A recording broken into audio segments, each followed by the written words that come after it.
Welcome to the Pharmacist Voice Podcast, episode 263. I'm your host, Kim Newlove. I'm a pharmacist by training with experience in hospital, retail, compounding, and behavioral health. I left clinical practice in 2017 to become a voice actor and a podcast host. The name of my business is The Pharmacist Voice, and you can find my business and my podcast on my website, thepharmacistvoice.com. As a pharmacist and a voice actor, I know how hard it can be to say drug names, so I came up with this drug name pronunciation series to help you. It's February now. Valentine's Day is coming up on February 14th here in the United States, and some people think of Valentine's Day as a celebration of love and romance, right? What better drug names to cover in February than sildenafil, which is Viagra, Tadalafil, which is Cialis, and vardenafil, which is Levitra. If you're new to my drug name pronunciation series, welcome. In this episode, I'll divide all 6 drug names into syllables, tell you which syllables to emphasize, and then reveal the sources of my information. Seeing the written pronunciations can be helpful, so the written pronunciations are in the show notes on thepharmacistvoice.com. The purpose of my pronunciation episodes is to provide the intended pronunciations of drug names from reliable sources so you feel more confident saying them and less frustrated learning them. I also have a special guest in this episode. She will be coming in at the end to talk about drug pricing. Let's dive in with the pronunciations. First of all, what are sildenafil, tadalafil, and vardenafil? They're PDE-5 inhibitors. For the purpose of this particular episode, they are orally administered medications that treat erectile dysfunction. Let's go alphabetical here and start with sildenafil. Sildenafil has 4 syllables. Sil, like a windowsill. Den, like Denmark. Which is a short A sound or a schwa A sound. And fill, as in pharmacists fill prescriptions for sildenafil. Put that all together and you get sildenafil. Emphasize den. See if you can hear the emphasis when I say it slowly. Sildenafil. Sildenafil. Viagra is the brand name for sildenafil. Viagra rhymes with Niagara, as in Niagara Falls, the North American waterfall. Viagra has 3 syllables. Vi like the color violet, ag like agriculture, and rah, like rush. Put that all together and you get Viagra. Emphasize ag. See if you can hear the emphasis when I say it slowly. Viagra. Next up is Tadalafil. Like sildenafil, Tadalafil also has 4 syllables. Ta, like Tabasco. Dal, like Dalmatian. La, like lacrosse. And fill, as in pharmacists fill prescriptions for Tadalafil. I would also argue that Dala part in the middle of the drug name could be split up as Dal, like Dalmatian, and like a short A sound or a schwa A sound.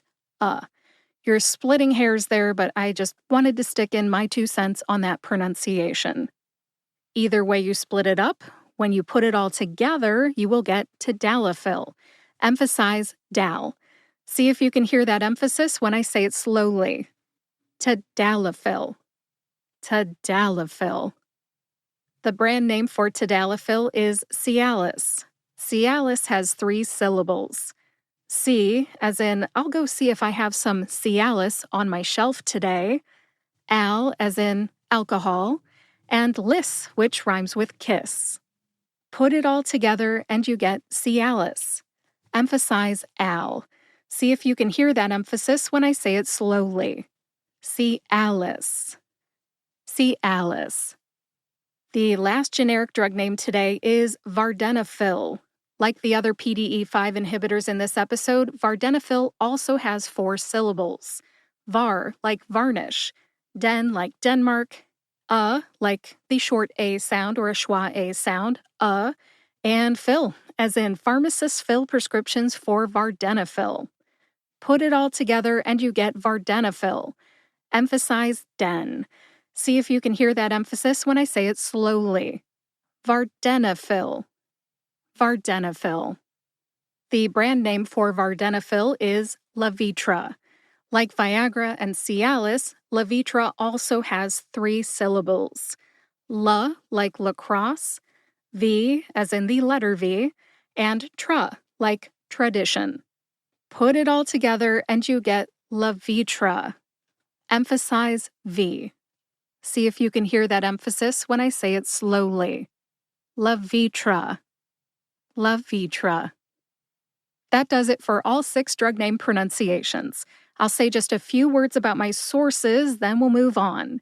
For all 3 brand name drugs, I found the written pronunciations on the FDA's website. Specifically, you'll want to look in the patient counseling section, which is section 17 of the drugs package insert. I'll have links in the show notes for episode 263 on the pharmacistvoice.com. Each drug name is divided into syllables and spelled phonetically. The syllable that you need to emphasize is in all caps. That's all capital letters for emphasis. For the generic names, sildenafil, tadalafil, and vardenafil, I found 2 out of the 3 in the USP Dictionary online. If you are not familiar with the USP Dictionary online, it is a subscription-based reference for generic drug names and more. Sildenafil is the only one that did not have a pronunciation in the USP Dictionary online. So I had to lean on my experiences as a pharmacist and the similar pattern of pronunciation for vardenafil. If you look at sildenafil and vardenafil, their spellings and pronunciations are pretty similar. And by the way, all 3 generic names end in AFIL. AFIL or afil is the stem for PDE-5 inhibitors. A stem, if you're not familiar with that word, is a pharmacologic family of drugs, like PDE-5 inhibitors.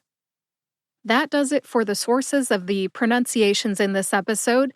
Next up, Dr. Erin L. Albert returns to the podcast. She'll be talking to me about drug pricing with the TeamCubancard.com and Mark Cuban Cost Plus drugs. Why talk about pricing? Part of this is a history lesson. I have been in the pharmacy profession since 1996. That's when I started pharmacy school. I graduated with my BS Pharm in 2001. When I worked at Toledo Hospital as an intern, I worked in their outpatient pharmacy sometimes. This was probably 1998 or 1999. I counted my first 6 Viagra tablets in that outpatient pharmacy. And why 6? This is a little history lesson for maybe some pharmacy students who listen to this podcast. 6 is the number because back then, it seemed like most prescription insurance companies only covered 6 tablets as a 30-day supply, if they covered it at all. So I usually counted 6 tablets at a time.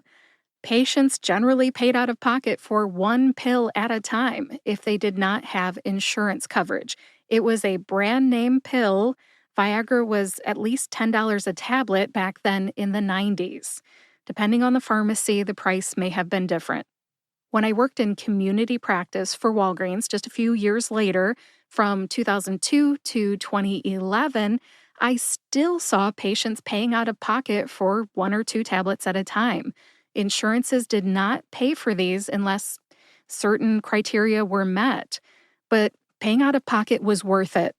Viagra, Cialis, and Levitra were game changers. They still are. They improve sex lives.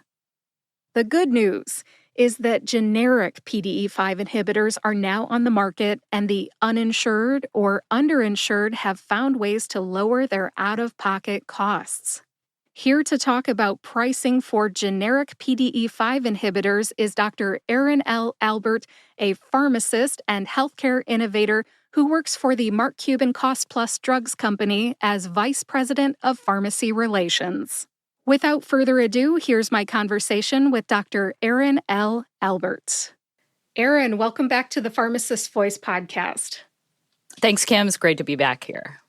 We're talking about drug pricing at this point. You and I have been in the pharmacy profession for a number of years, and we've seen the PDE-5 inhibitors go from brand to generic, and they've become more affordable as generics. But there are still some people who are uninsured, underinsured, and having a difficult time affording medications out of pocket. How can Team Cuban Card and the Mark Cuban Cost Plus Drug Company help them? Yeah, well, first of all, Kim, thanks for the opportunity to come back and talk to you. I love talking to your audience. I know you've done a phenomenal job in, talking about how to make pharmacy a little more easy to understand. And let's be honest, pharmacy is very complex and it always is getting, I think, harder and more complex as we go through our professional careers.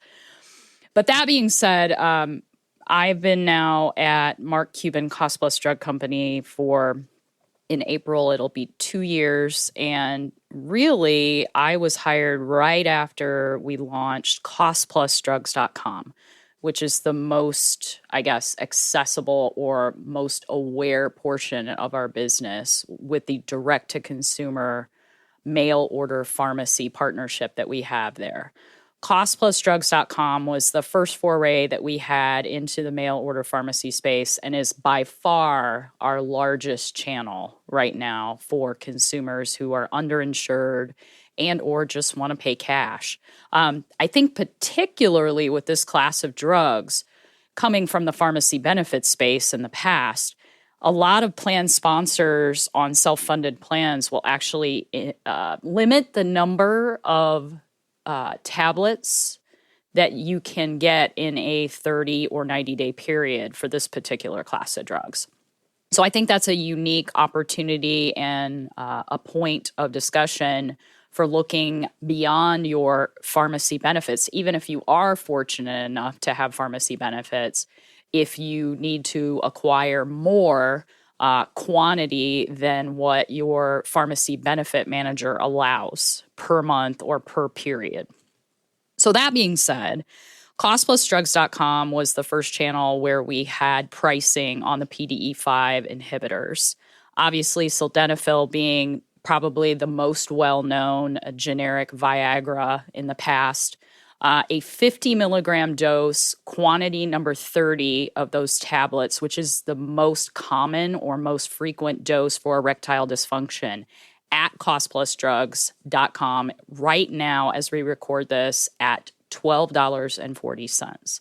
That includes our shipping fee. We have a separate shipping fee that we display on our website. I went ahead and did all the math for us today.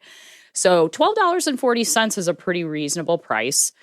When we look over at our newer channel that I have the opportunity to work on, we call that teamcubancard.com. It is a separate and distinct website. What we have powering that site is our Cost Plus Drugs affiliate pharmacy network, which is a mouthful, but essentially we're building a retail pharmacy network. So you can go to your local community pharmacy that's in our network and get your prescriptions filled. We have two routes within the teamcubancard.com. The first route that we started with about a year ago now is unfunded or a cash discount card, for lack of a better term. This is for folks that are straight up paying a cash price for their prescription drugs. Then, at the very end of 2023, we started what we call our funded benefits line with teamcubancard.com.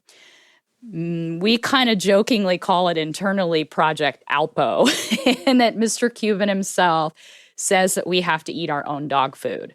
So he has been kind enough to provide a kind of bolt-on pharmacy benefit to both us as employees at Mark Cuban Cost Plus Drugs Company, as well as the Mavericks, the Dallas Mavericks employees.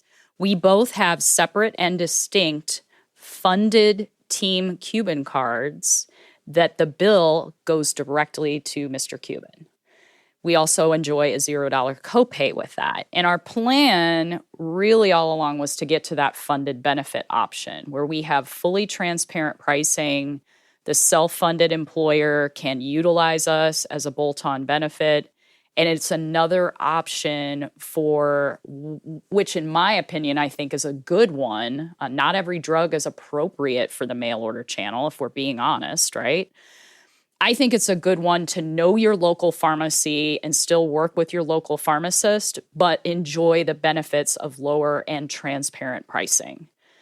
So that being said, when we look at sildenafil 50 milligram number 30 on the teamcubancard.com website right now, we're at $10.99 all in. So it's actually a little better price right now to go to your retail local community pharmacy that's in our network versus using our mail order online costplusdrugs.com.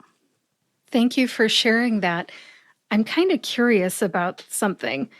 Is it better for my local pharmacy to dispense something with the teamcubancard.com pricing so that, for example, compared to, I know you probably can't speak to how other discount cards work, but let's just say that a lot of pharmacies have boxes with cards in them on the counter. Is it better for the pharmacy to use the teamcubancard.com pricing compared to some of those other cards? The quick answer to that is yes, it's better for them to use our pricing. We are very transparent about the fact that we have a minimum $8 dispensing fee that goes directly to the pharmacy with our cash discount card. That's true as well on our funded benefits line. So the pharmacy is getting paid at least $8 per prescription with the Team Cuban card, whereas with other discount cards, and I certainly can't speak for all of them, many of them actually charge the pharmacy that's filling that prescription for the opportunity to even fill it. Yeah, so That's bad. Yeah, it is bad. You know, pharmacists are doing critical work out there. They should be paid a fair dispensing fee, in my personal opinion. And of course, my opinion is biased, as is yours. We're both pharmacists, right? You know it. Pharmacies right now are under a lot of pressure, particularly the independent pharmacies, in that, as you may know, Medicare Part D just on 1/1/24 put their DIR, direct and indirect remuneration fees, at point of sale for pharmacies, meaning that an independent pharmacy, for example, if they fill a Medicare Part D prescription, they have to pay for DIR fees right at that point of sale. So unless they're sitting on a mountain of cash right now, they're going to go out of business. And that's why you saw a lot of independents going out of business, frankly, in fourth quarter of 2023. And you're seeing it again this quarter. They just can't operate in the red. So I think it's critical for our independent pharmacies, our mom and pops, especially those that are in rural communities that have no chains around, that have no other options, to be viable and sustainable over time. So that's why with the Team Cuban card, we are providing a fair dispensing fee, one that we believe will sustain the pharmacy at least, with the generics. As we move into more and more brand drugs in the Team Cuban card channel, I think those dispensing fees are going to be radically different potentially as well, because the rebate game, I think, is ending, meaning that everybody's really tired of the black box of, offshore rebate aggregators that are doing weird things with claims and, pocketing some of those rebates, and they're not going back to plan sponsors. And I know I'm going way down the rabbit hole. But the bottom line is that we believe on Team Cuban Card that pharmacies within our network, of which we now have thousands in less than a year. So I'm really proud of our team for, building this network and trying to sustain it over time. We believe they deserve, the pharmacies in our network, a fair dispensing fee. So I'm glad you brought that up. We also have a little higher dispensing fee for what we call cold chain drugs, or drugs that you have to keep in the refrigerator, as well as any sophisticated REMS programs, risk evaluation and mitigation strategy drugs. These are drugs where, for example, you have to monitor for pregnancy because they might be teratogenic or they might harm the fetus. other programs where you have to do some clinical monitoring along with that therapy. So $8 for us is a floor. It's just a starting point. And I think we are going to have more and more pharmacies join our network. And I think everybody is hungry for fair and transparent pricing. Amen. Totally. I think there's a lot of lack of transparency, as you know. I live in Ohio. We've got Antonio Chacha talking about it all the time. And he says that he has conversations with you every once in a while. And I love that you guys are in touch with one another. That's awesome. I love that you are building the network for the teamcubancard.com. And I love that the fair reimbursements for the pharmacies that are in the network are in place and could go up from there. I see good things, Erin, really good things. Thank you for sharing all of this. Yeah. And, let's be honest. I mean, not every drug is appropriate for mail order, number one. But number two, you and I both know there's value in knowing your pharmacist, your local community pharmacist. And, when I worked the bench, and to be fair, I've worked the bench several different companies, chains, independents. Sometimes the best therapy is no therapy, honestly. So why not build an opportunity with transparent pricing and give you the affordability as well as the opportunity to know your local pharmacist when sometimes maybe you don't even need a drug. Maybe you just need to talk to a healthcare professional. And I still think our magic touch is that we are the most accessible of all healthcare professions. And we have to get paid for that, frankly. So I'm all about supporting the pharmacies out there in our network and trying to fight for them every day to get fair and transparent pricing. How can a pharmacy that wants to become in network with you find out more about that? Sure. All they have to do is reach out to me. We have a form that they can fill out at any time as well. My email address is, or you can just contact me at LinkedIn. We're happy to connect you. We've been doing some proactive outreach as well. We are talking to anyone and everyone that is licensed in the U.S. that is willing to operate under our gameplay, if you will, with transparent pricing. The other really unique feature to our network is that we have what we're calling the marketplace, Cost Plus Drugs Marketplace available.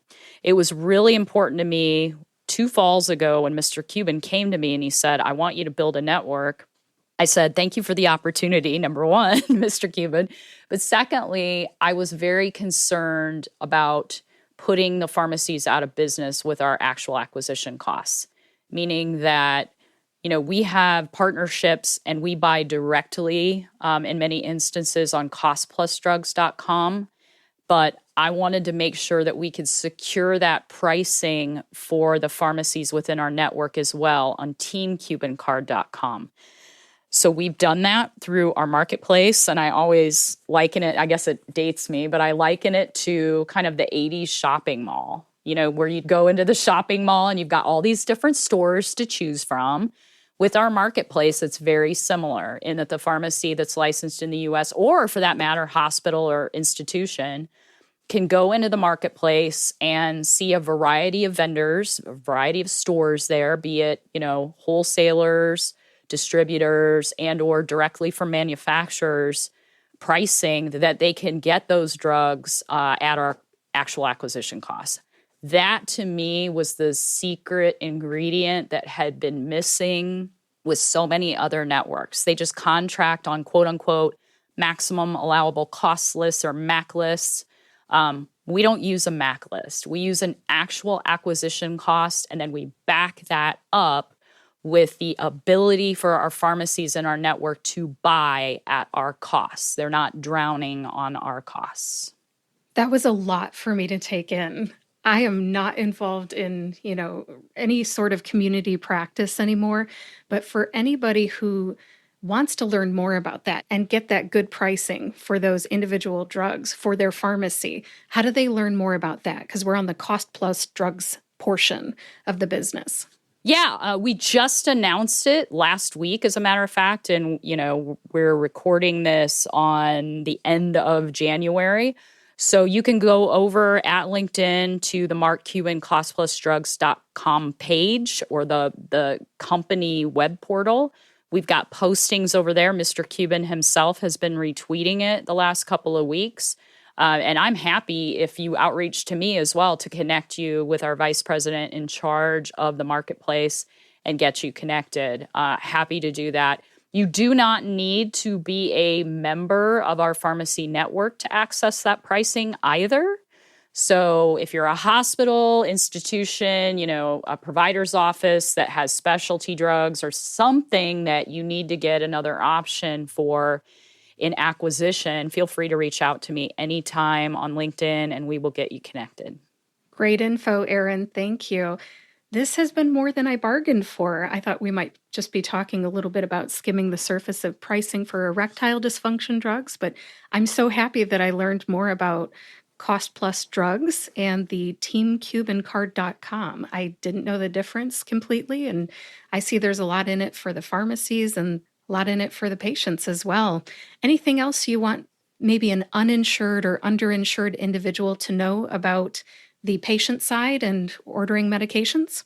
Sure. Just go to teamcubancard.com or costplusdrugs.com. Whatever drug you need, plug it in, see what pricing is on both of those channels. Sometimes they're a little bit different, admittedly, because our acquisition of those drugs might be different. So check out both prices. It doesn't cost a penny to join teamcubancard.com. Once you sign up for your Team Cuban card, it is downloadable very quickly. They email you the card. And that card is unique to you as a member. It is not unique to a particular drug. That is different between most discount cards and our card. So once you have that card, you're good to go. And I always say it's good to just go ahead and get the card now because you don't need it. And when you need it, then you'll have it. So check out both prices. I think, again, some drugs we're not going to have available on either channel based upon, for example, reconstituted antibiotics are not going to be on costplusdrugs.com. You're not going to mail, suspension of amoxicillin. You can't mail a influenza vaccine or, there's just drugs that are more acute that are more appropriate for teamcubancard.com. So just keep that in mind. I always tell patients to shop both sites, get their Team Cuban card, and then they have it when they need it, especially during first quarter, because 70% of commercial health plans change on 1/1.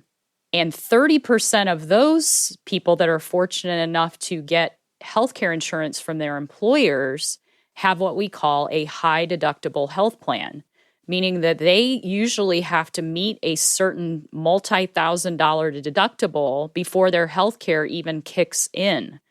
So first quarter of every plan and calendar year, everybody's scrambling to find low-cost medications, but still make them affordable enough to get to their deductible over time. So first quarter is always high deductible health plan folks looking for fair deals out there on their prescription drugs because they have to pay out of pocket sometimes. So now is a good time. Anytime. Yesterday was a good time. I was talking a lot about it in fourth quarter that if you're on a high deductible health plan, you need to shop before the plan year starts so you can find the best costs across the board because you're going to be paying out of pocket until you meet your deductible, most likely. We have one of those high deductible health plans, that's for sure.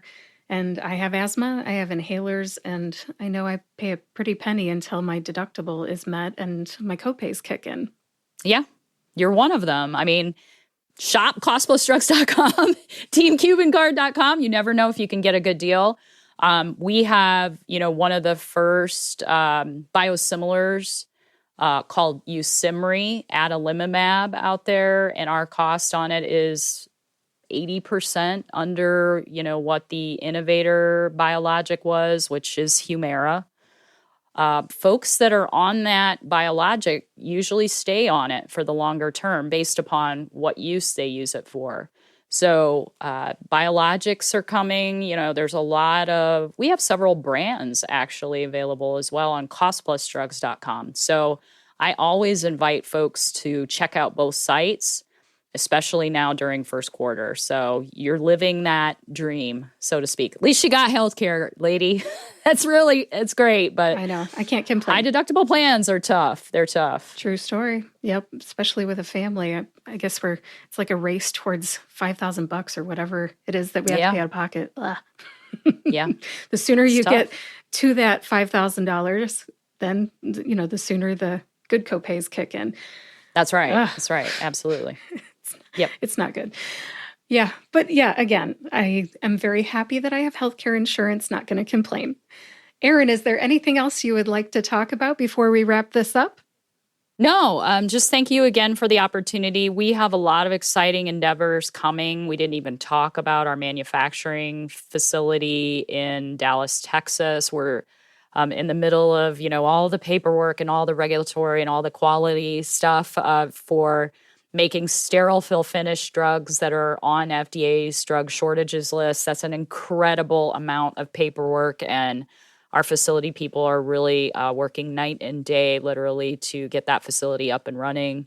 And of course, our marketplace, we have that available as business to business. If there's any pharmacies out there that would love to talk to us about that as a place to acquire their drugs, I am always available on LinkedIn. Would love to chat with you about that. And Kim, finally, thank you for the opportunity again to be a part of your podcast. I know you've done an amazing job and you've been very consistent over a time. So I really appreciate that. Thank you for everything that you're doing for the pharmacy community. My pleasure. Glad to have you back. Be happy to do it again someday. Anytime, Kim. All right. Thanks for being here on the Pharmacist Voice podcast. Take care, Erin. Thanks, Kim. Thanks again to Dr. Erin L. Albert for being my guest on episode 263 of the Pharmacist Voice podcast. I learned a lot today, and I hope you did too. We talked about the pronunciations of Viagra, Cialis, and Levitra, and all their generic names, sildenafil, Tadalafil, and vardenafil. And then we learned about teamcubancard.com and costplusdrugs.com. To find the show notes for this episode, go to thepharmacistvoice.com, click on the podcast tab, and then search for episode 263. In the show notes, you'll find the written pronunciations for all 6 drug names and a lot of links. There's a link to the USP Dictionary Online, which again is a subscription-based resource, and a link to the pronunciation guide for the dictionary, which is available at no cost on the American Medical Association's website. You'll also find a link to Dr. Erin L. Albert on LinkedIn, teamcubancard.com, costplusdrugs.com, the other 24 episodes in my drug name pronunciation series, my social media links, and more. I told you there were a lot of links today. Check those out on thepharmacistvoice.com. If you know someone who needs to learn how to pronounce PDE-5 inhibitors or learn about drug pricing, please share this episode with them. And if you like this podcast, please subscribe to or follow the Pharmacist Voice podcast on your favorite podcast player and YouTube to get each new episode right when it comes out. Thanks for listening today. I'll talk to you next Friday.